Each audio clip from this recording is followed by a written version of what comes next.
Taman Medan Merdeka, Medan Merdeka Square, or Taman Monas, Monas Park, is located in the heart of Jakarta, and it is definitely in the heart of Indonesia.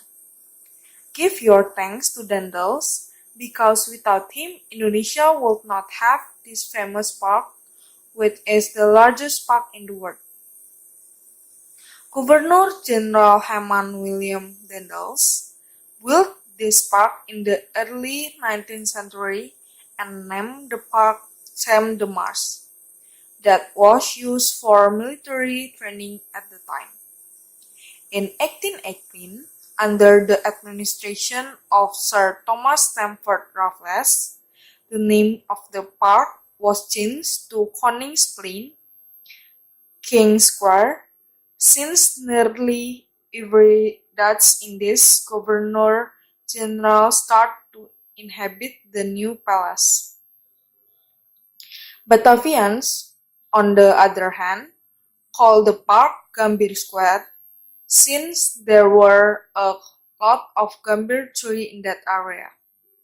Koningsplein Park became the site of Pasar Gambir, the night market fair to celebrate the birthday of Queen Wilhelmina in 1906. Good afternoon, ladies and gentlemen. Right now we are on Monument Nasional, or local people call it Monas. Monument Nasional was built in the 16th anniversary of Indonesia Freedom, and it's on 17 August 1961, and it's built on Soekarno era, our first president. And after the reconstruction, this building officially opened for public on 12 July 1975 by our second president, Mr. Soeharto.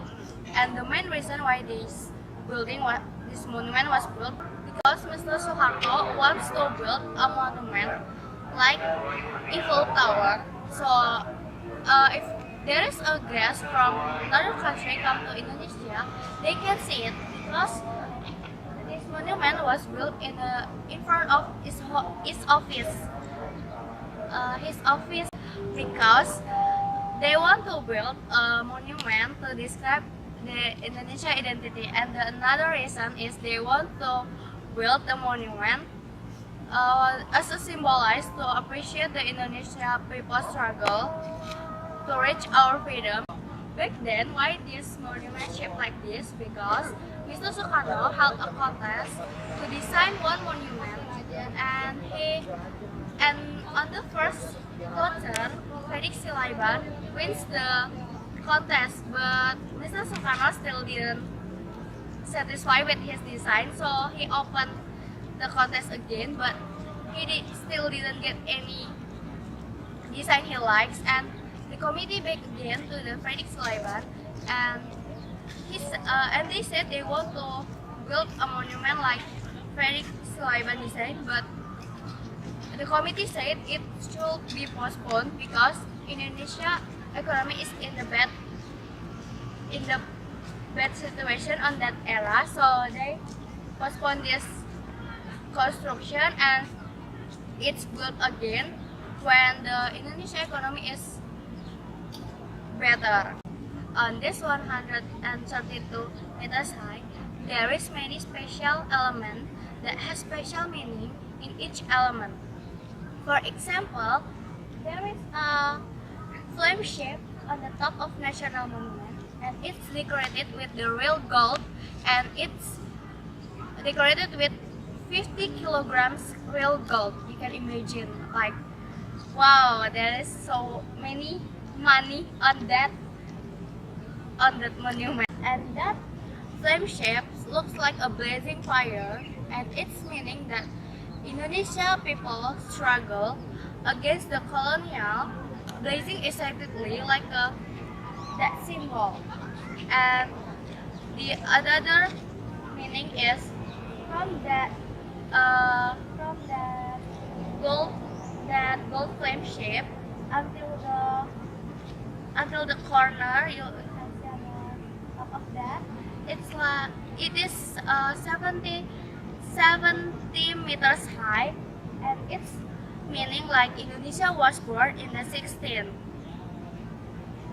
So, and you can see on the base there is a chawan, or you can call it cup. It's like in the end of that chawan, and until the underground museum, it is 8, 8 meters high, and its meaning Indonesia was born in the August, and August is like the special month because we celebrate our Independence Day on that month. And in the top of that bottom tower, there is a field, and it has 45 meters. It shows that Indonesia was born on that year, 1945. So this monument is describe our Independence Day and also our identity of Indonesia. And overall, this monument is talk about the philosophy Lingga and Yoni. So you can see the first shape is talk about Lingga, and the bottom of the chawan is Yoni. So Lingga means masculinity or active and positive, and it means the afternoon. And the Yoni meaning is passive and negative, and it means the night. So Lingga and Yoni talk about the fertility and prosperity. So this monument was designed to symbolize the idealism, the identity, and the culture of Indonesian people. And in addition, this monument also can interpreted about Alu and Lesung. Alu and Lesung is the rice pounder from Indonesia, and it's traditional rice pounder, and it means that this monument also symbolizes about Indonesian culture in the past. And this monument was located in Merdeka Square. Merdeka Square has experienced 5 times rename. The first name is Gambir Field, the second is Ikada Square, the third is National Monument Park, the fourth is National Monument Square, and the last is Merdeka Square. So ladies and gentlemen, that is all about my information.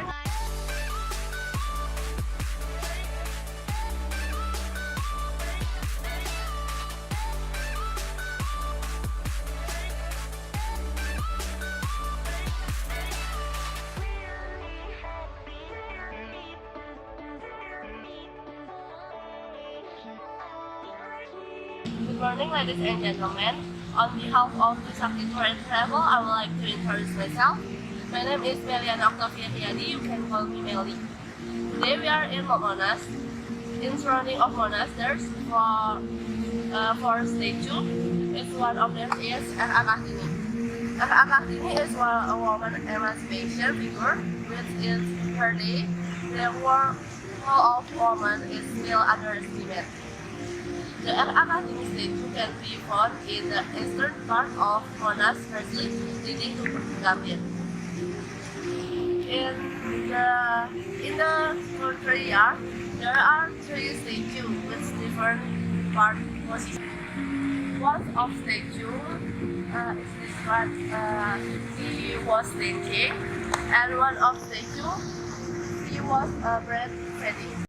The statue as a symbol of friendship between Indonesia and Japanese, where there is an explanation under the statue in the word of Indonesia and Japanese.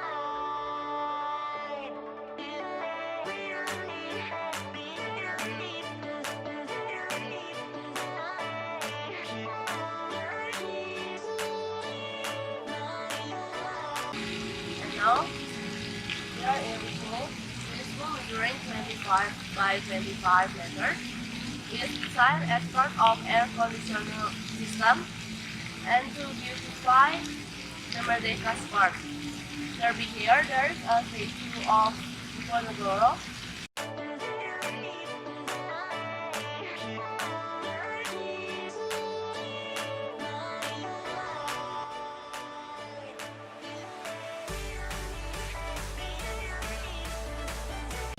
Statue of Prince Diponegoro, who is riding to Tempa, made from acorn branch.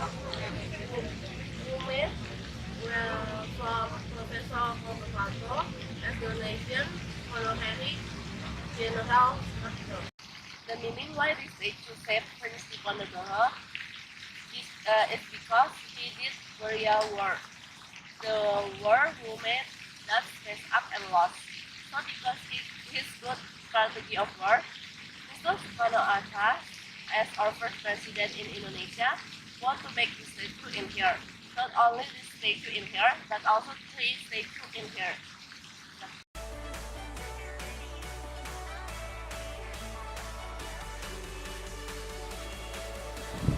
Good morning, ladies and gentlemen. On behalf of TRISAKTI Tour and Travel, let me introduce myself. My name is Swandi, and then you may call me Erika for short. I would like to tell you about the statue of Ikada. Statue of Ikada, the last statue, is not a statue of the national hero of the statue that marks a historic event once the Riady on the spot. It's a statue of Ikada, a group of young men carrying red and white flags. Ikada itself is a field that youths use together to listen to Bung Karno's speech. The field of Ikada witnessed the history of the struggle of the youth and the people at a large meeting on 19 September 1945. At that time, there was a large meeting there with Bung Karno's speech. Youth still come despite the tightly guarded field by fully armed Japanese soldiers. Now, Field Square become the National Monument Square, where Monas stands firmly. Ikada on statue can be found on the truth side of the Monas.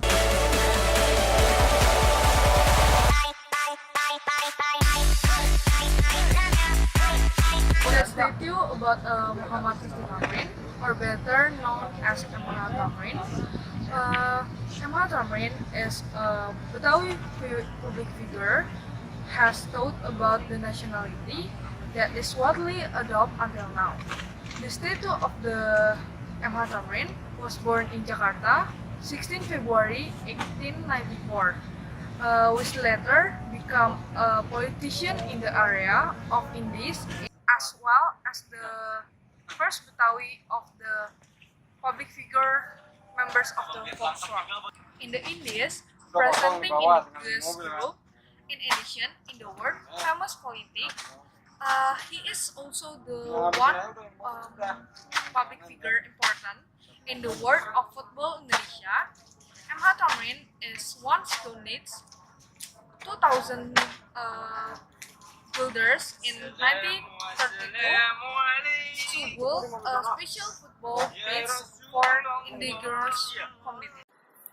Chairil Anwar was born 26 July 1922, was an Indonesia poet and member of the 1945 generation of writers. He is estimated to have written 96 works, including 70 individual poems. Anwar was born and raised in Medan, North Sumatra, before moving to Batavia with his mother in 1940, where he began to enter the local literary circles. After publishing his first poem in 1942, Anwar continued to write, however his poems were at times censored by the Japanese. Then occupying Indonesia, living rebelliously, Anwar wrote extensively, often about that. He died in Jakarta on 28 April 1949. Thank you for your kind attention and good cooperation. Good afternoon. Have a nice day.